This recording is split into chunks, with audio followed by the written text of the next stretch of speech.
Tem uma cena em Legalmente Loira que eu preciso que você lembre agora. A Ellie Woods acabou de ser admitida em Harvard Law. Todo mundo ao redor tá duvidando. Não tem perfil, não tem background, não tem o que se espera de alguém que esteja naquele espaço. Ela não parece uma advogada. Ela chega de rosa, tem um cachorro de estimação que usa acessórios combinando. Até a virada do filme em que ela abre a boca e sabe de tudo. Não porque alguém esperava, mas porque ela estudou. Porque ela se levou a sério quando ninguém levava ela a sério. Porque ela entendeu que o sistema não foi feito para ela e que não tinha poder de definir o que ela conseguiria fazer dentro dele. Agora, eu quero que você substitua o Harvard Law por mercado financeiro e cripto. A lógica é a mesma. O sistema não foi feito para você, nem a linguagem. Os espaços onde isso é discutido não foram feitos para você. E isso não tem nada a ver com o que você consegue entender, fazer e construir. Hoje a gente vai falar sobre o que a Ellie Woods teria feito se tivesse investido em cripto. Sobre os princípios que ela usaria e que existem de verdade no mundo de investimento real. Sobre como a mentalidade certa bate conhecimento técnico errado toda vez. E sobre por que like it's hard é a pergunta mais expressiva que você pode fazer sobre um sistema que precisa que você acredite que não consegue. Oi, eu sou a Luiz e você está ouvindo De Repente Web3, podcast que parte do princípio que você é inteligente, capaz e o que faltava era só uma entrada certa. Se essa é a sua primeira vez aqui, a gente já cobriu o Ethereum, os riscos das Celebrity Tokens, a infraestrutura que você usa sem saber e as finanças descentralizadas que podem mudar a sua relação com o banco. Hoje é um pouquinho diferente. Hoje a gente vai fazer uma pergunta. E se a Ellie Woods tivesse investido em cripto? Não uma pergunta frívola, é experimento mental com consequências reais, porque a ele representa uma mentalidade de investimento que é genuinamente superior a boa parte do que você vai ouvir em qualquer podcast financeiro masculino. O episódio de hoje vai desfazer a ideia de que investimento existe um certo tipo de pessoa, mapear os princípios de Ellie Woods e como eles se aplicam em cripto, falar sobre como mulheres historicamente se saem melhor em investimento no longo prazo e por quê, e dar um framework mental, não técnico, mental, que faz diferença entre perder dinheiro em mercado volátil e construir posição ao longo tempo. Vamos juntas. Antes de entrar em cripto, eu vou fazer uma defesa da Ellie aqui como modelo de investidora. Eu vou ser séria sobre isso. A Ellie Woods, em Legalmente Loira, demonstra 5 características que pesquisas reais sobre o comportamento de investimento identificam como preditores de performance superior no longo prazo. Vou listar com referência, porque aqui a gente é rigorosa. A primeira característica é que ela não capitula diante de descrença externa. Todo ambiente que a Ellie entra, a turma de Harvard, o escritório de advocacia, os clientes, depois que ela sai lá da fraternidade, começam desacreditando dela. Ela não internaliza, ela não muda a tese dela por pressão social. Investimento se chama conviction, convicção de tese, a capacidade de manter uma posição baseada em análise própria mesmo quando o ambiente ao redor está em pânico ou em euforia. É a característica que separa quem vende no fundo de quem aguenta volatilidade e realiza no topo. A característica 2, ela pesquisa profundamente no que os outros consideram irrelevante. O caso do Emmett, do shampoo de cachorro, por exemplo, é um detalhe sobre permanente de cabelo que parecia trivial e acabou sendo uma prova central do caso. Em investimentos, se chama edge, que é uma vantagem informacional, a capacidade de encontrar valor ou risco onde os outros não estão olhando porque estão concentrados no óbvio. Os melhores investidores constroem vantagens em nichos que o mercado subestima. Característica 3. Ela aprende rápido e não tem vergonha. A Ellie não chega em Harvard sabendo direito. Ela aprende enquanto faz. Faz perguntas que os outros consideram básicas demais e não finge que sabe o que não sabe. Em investimento, isso é o beginner's mind, mente de principiante. A disposição de continuar aprendendo mesmo quando você já sabe bastante. Porque mercados mudam e o que funcionou antes nem sempre funciona agora. Característica 4. Ela tem um horizonte de longo prazo disfarçado de entusiasmo. A Ellie não tá em Harvard para ganhar um case. Ela tá lá para construir uma carreira, para provar algo que ela acredita sobre si mesma. Cada ação é parte de uma estratégia de prazo mais longo do que parece no curto. Investimento se chama time horizon, horizonte temporal. Saber quanto tempo você está disposto a segurar uma posição muda completamente que tipo de risco faz sentido assumir. Característica 5. Ela sabe quando o ambiente está errado e sai. Quando Callahan, aquele sócio do escritório, age de forma inadequada com ela, ela não racionaliza, não minimiza, vai embora, mesmo sem ter uma posição garantida. Investimento se chama position management, que é a gestão de posição. Saber sair quando os fundamentos mudaram, não por medo de volatilidade, por mudança real de tese.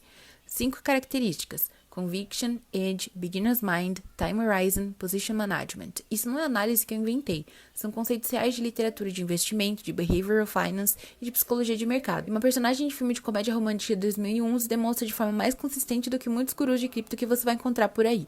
Não é coincidência, é um reflexo de um tipo de inteligência que o mundo de finanças historicamente subestimou e que está, finalmente, sendo reconhecido nos dados. Em 2021, a corretora Fidelity analisou mais de 5 milhões de contas de investimento. Resultado, as contas gerenciadas por mulheres tiveram um retorno médio de 0,4 percentual maior do que as gerenciadas por homens.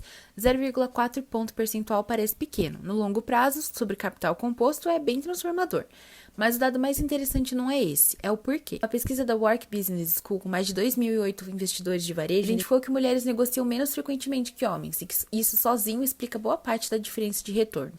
Overtrading, que é comprar e vender com muita frequência, é um dos maiores destruidores de retorno no investimento de varejo. Cada transação tem custo, cada decisão tomada por impulso ou por excesso de confiança tende a piorar a posição, não melhorar. E tem um nome para esse fenômeno comportamental que afeta mais homens do que mulheres estatisticamente: excesso de confiança.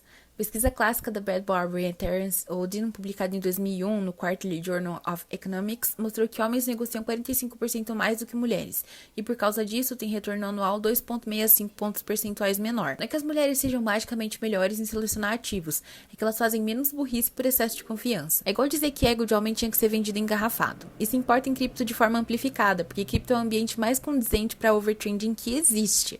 O mercado aberto 24 horas, volatilidade extrema, redes sociais cheias de pessoas anunciando que aquele token vai quintuplicar essa semana, é um buffet de estímulos para decisão impulsiva. Quem consegue entrar nesse ambiente com a mentalidade da Ellie tende a sair melhor.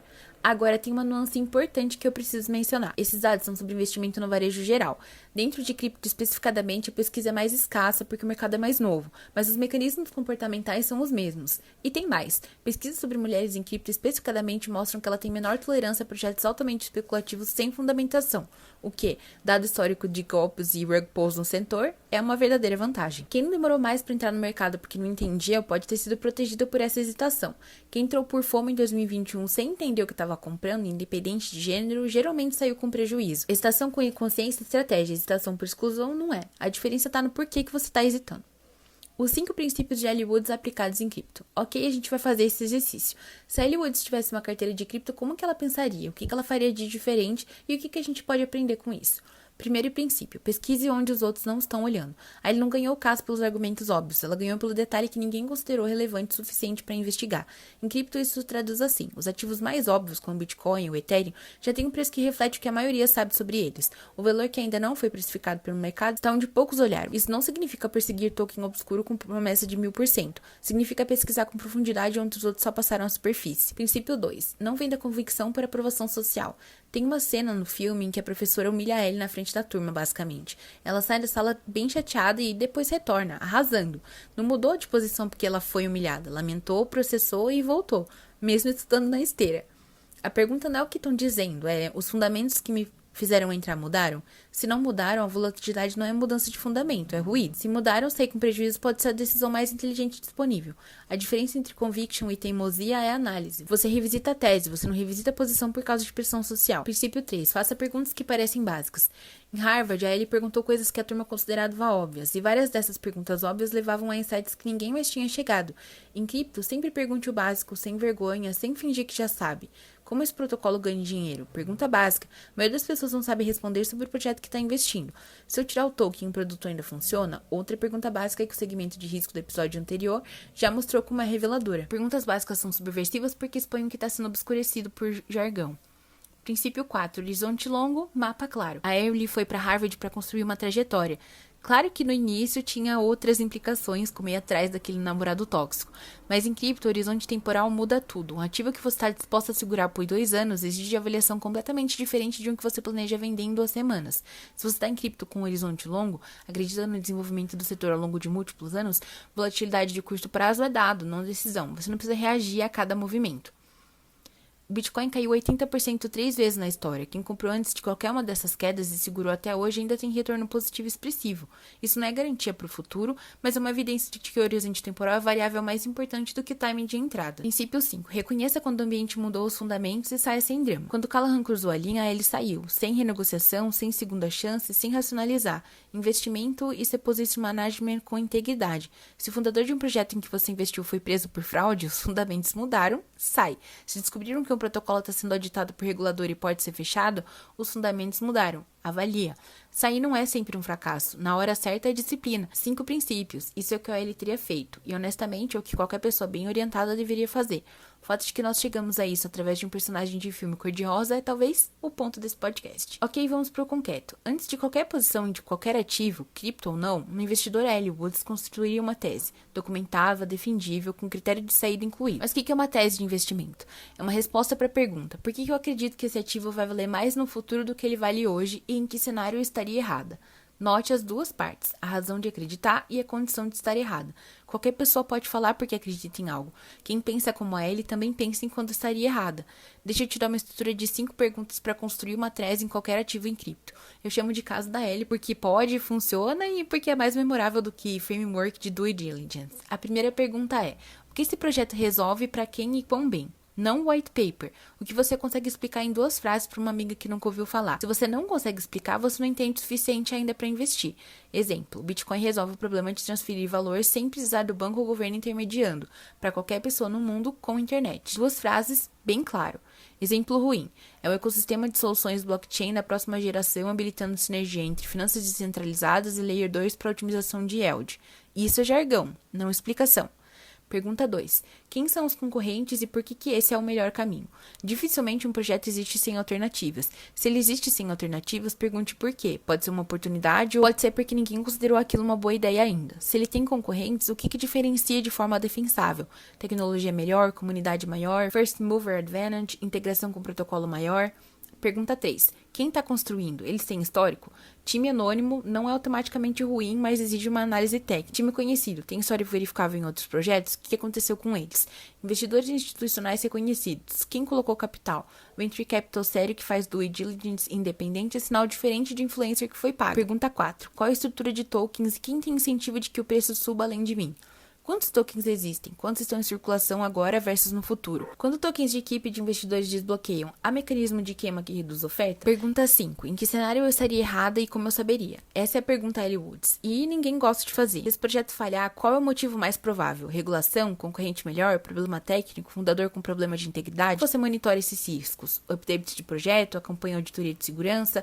Tem alerta de notícia do founder? Você não precisa ser especialista em blockchain para responder as 5 perguntas. Você precisa ser capaz de pesquisar, ler e fazer as perguntas certas. Isso, literalmente, é o que separa investidora de especuladora.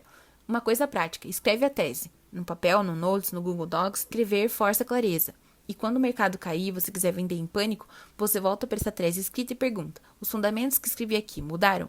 Se não mudaram, não vende. Se mudaram, vende em contexto, não com emoção. Até agora a gente falou só sobre o que fazer, mas aí ele também tem os antimodelos ali no filme, as pessoas que fizeram tudo errado. E em cripto eles são abundantes. Vou te apresentar os comportamentos mais comuns que levam à perda financeira nesse mercado. Primeiro, comprar porque o preço subiu muito. Olha, subiu 300% nos últimos 3 meses, é hora de entrar. Não, quando você vê que algo subiu 300%, você chegou depois de quem já comprou lá embaixo. Sua entrada pode ser exatamente quando eles estão saindo.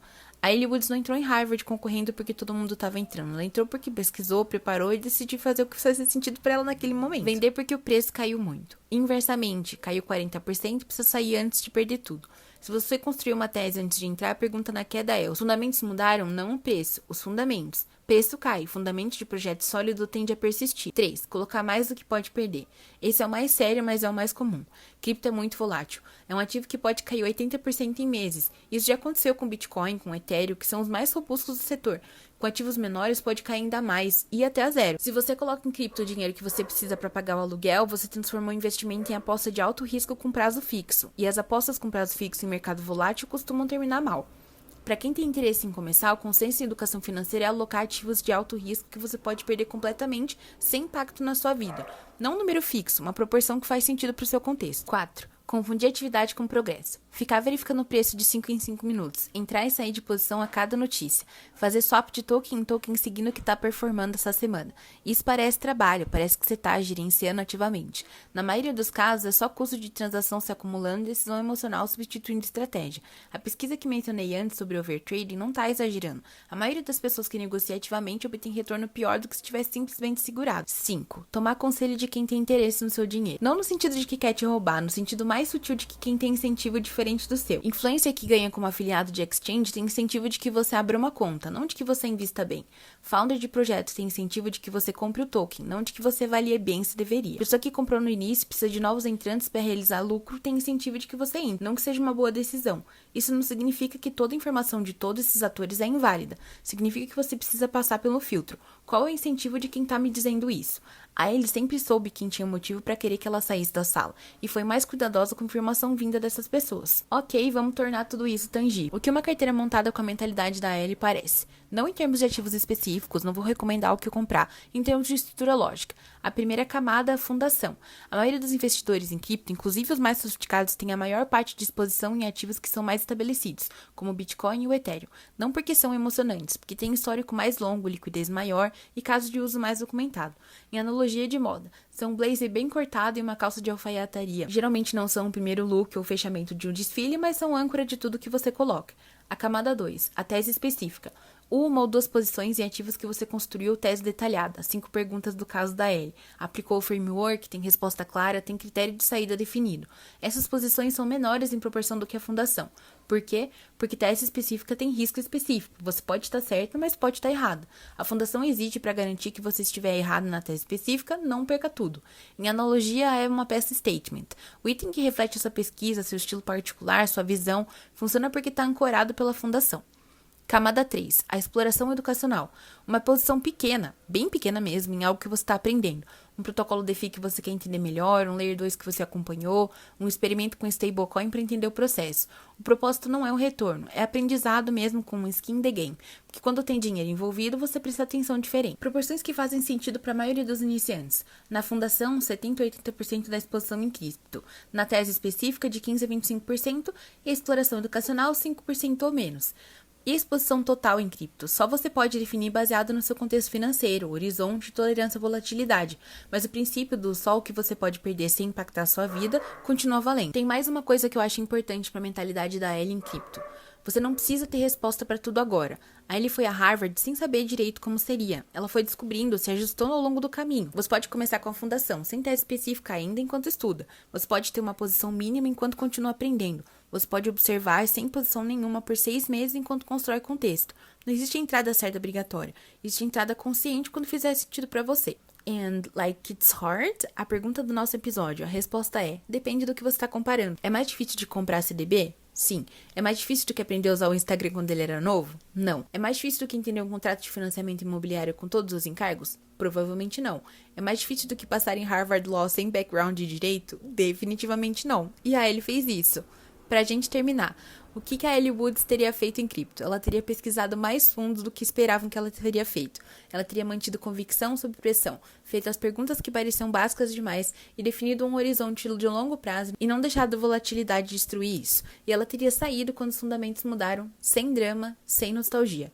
1. Performance de investimento não depende de tipo de pessoa, depende do comportamento. E os comportamentos que pesquisas identificam como preditores de melhor performance de longo prazo são exatamente os sistemas tradicionais de finanças não associam às mulheres. Os dados discordam. 2. Construir tese antes de investir não é burocracia, é a diferença entre decisão e aposta. 3. A carteira Ellie Woods tem fundação sólida, tese específica bem documentada e exploração educacional pequena, proporcionada para o seu contexto, com critério de saída incluído desde o início. Se é difícil, uma pergunta subversiva, porque o sistema que diz que é muito difícil para você também tem interesse que você não entre. Isso não significa que não tenha aprendizado necessário, significa que a dificuldade foi exagerada com propósito. Compartilha com alguém que você acha que ia gostar, especialmente aquela sua amiga que já foi subestimada em qualquer espaço de finanças ou tecnologia. Esse episódio foi feito pensando nela também. Avalie a gente no Spotify se puder e deixa o seu like se estiver ouvindo pelo YouTube. Beijo! As informações compartilhadas aqui têm caráter estritamente educativo e não constituem aconselhamento financeiro ou de investimento. Criptoativos envolvem riscos significativos, incluindo perda total do capital. Antes de qualquer decisão financeira, consulte um profissional habilitado e realize sua própria pesquisa.